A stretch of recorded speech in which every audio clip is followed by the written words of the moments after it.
Hi, it's a Trigger, Rich Bontrager. Welcome back to another Leaders and Communicators, as we are on location today as we are continuing our series about storytelling. And we are doing a special one today because there's something that we often do not do well enough, and that is use visuals, sight, sound, smells, sensory teaching. And it's highly effective. We often leave this again in the kids category. The kids need the touch and feel and sense and get that, but we forget that adults need it as well. We live in a sensory world right now, especially in the postmodern culture. So as communicators, we need to figure out how to bring the senses alive. Now I am out here today out on Jekyll Island. I am blessed right now to live in the coastal area of Georgia. So I can actually do this, but I would recommend you to do the very same thing. Think about location shooting for your next talk, all right? Now this can be really easy to do. You can come all the way down to the beach and you can set up a beautiful, amazing photo shoot with video. I'm just using my iPhone right now. This is simply all being shot on iPhone and a selfie stick. That's a secret for you right there. This is not that hard technology to do it.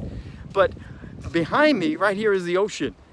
Now, when we think about sensory teaching, I want to give you a great example of this, everybody, because when Jesus was teaching, it was in the ocean. The Sea of Galilee was right there for him. So a lot of it is boat fishing.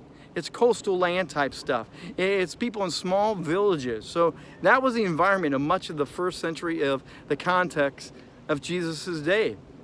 So if you're going to talk about loaves and fishes, if you're going to talk about Jesus having the disciples drop their nets and go follow him off the beach, Peter being restored that amazing morning after the resurrection, and when he's hurting and suffering and he's out fishing with the guys and he hasn't caught anything.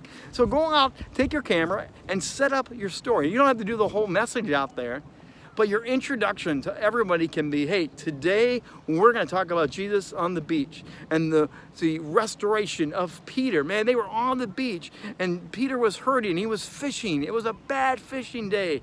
And you know what? Jesus came there and met him and loved on him and restored him. And at the end, they walked off the beach. They walked off together into the sunset on the start of a brand new day. Now, that's just one example of what you can do with location shooting. You can set up a message series. You can do a promotional piece. You can tell people, hey, we're going to go talk about Jesus and his disciples. You can do a whole thing, go out on the beach, make a commercial, a movie trailer on the beach as a communicator. Better yet, for those of you that are not in the ministry aspect of thing, if you are on the stage and doing a motivational speech and you want to give an illustration about something in your life, don't just tell the story. Go grab your phone. Go find someplace that is very similar or the actual location of the illustration that you want to tell. Were you arrested? Where were you once in a poverty situation? Have you gone through child abuse? Have you been through the prison system? Was school a horrible thing for you like it was for me growing up? I hated school growing up. I had a horrible stutter and I just did not like school. Go there. Again, take your camera, set this up, have somebody come along and videotape you. If you don't want to do it alone, have somebody come and just set up a testimonial or a reflection moment and take them into the moment.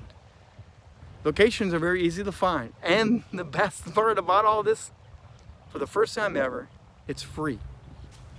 It's absolutely free. Everything I am doing here today, all right, I pay my monthly Sprint phone. There's a free plug for Sprint, and so you pay for your services. You get your computer, which you already own for everything else, and you're just using what's already at hand.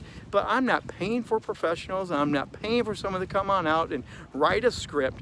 This is all my preparation, my time, and deciding that I am going to teach in a way that is going to best communicate my message to you. So again, leaders, I really believe that communication is a vital part of being a good leader. You cannot lead effectively if you are not communicating effectively. And communicators, you're a leader, whether you know it or not, you are a leader.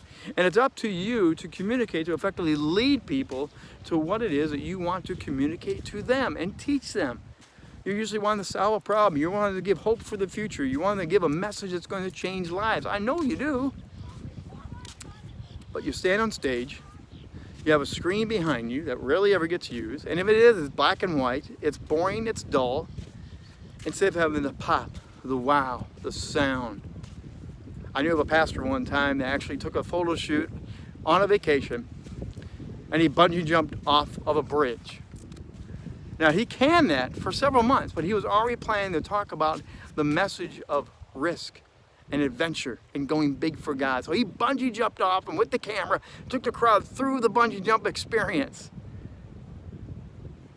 I challenge you to be as creative as you possibly can. Use the tools that are at hand and be the best communicator, best leader that you can with the more visual, taste, touch, sound that you can. And you can do it right on stage as well. So for now, I'm the Trigger, Rich Bontrager. Look forward to seeing you next time as we continue on with our great storytelling series here with communicators and leaders. God bless.